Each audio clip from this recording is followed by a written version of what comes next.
Why worry about something that isn't going to happen? Oh, that's perfect. They should put that on our money.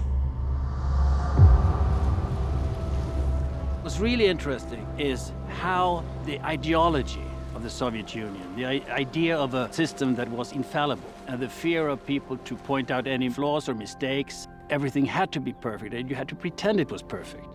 Any system with too strong an ideology, whether it's the idea of a perfect nation or a perfect belief, leads to exclusion of facts.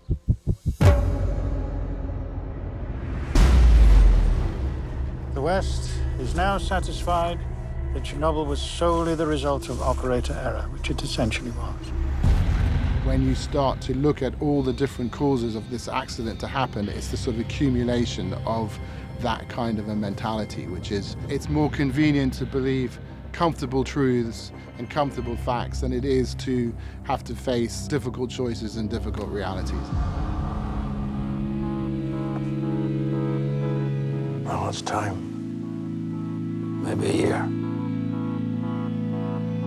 Chernobyl, he's confronted with his sense of mortality, that he's presented with that idea of what was his life worth and did it mean anything? Did he have an impact on this situation? Because he was a party man, because he was an insider, he knew how to get the machinery of the state to work.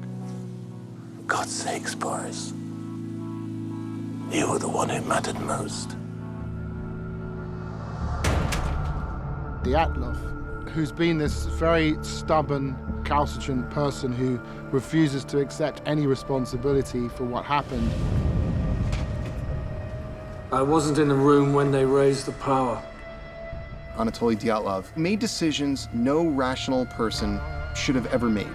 He made crazy choices. I haven't reviewed, we only just found out we're there. Review it. In the trial, Dyatlov historically does say the following thing: I will not say that I am guilty, but I cannot say that I am not.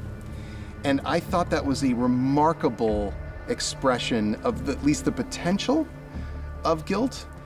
It was very Soviet in its own way, the statement, to have it both ways. The trial is, as always, we want to find who's guilty.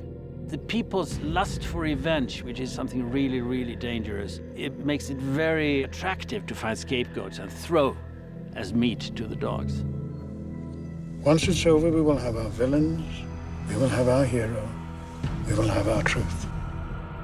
We established pretty early on what mistakes did those people do in the control room. But the thing is that the system was guilty. Professor Legasov, if you mean to suggest the Soviet state is somehow responsible for what happened, then I must warn you, you are treading on dangerous ground.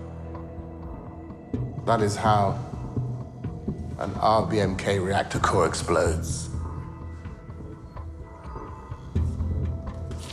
Lies.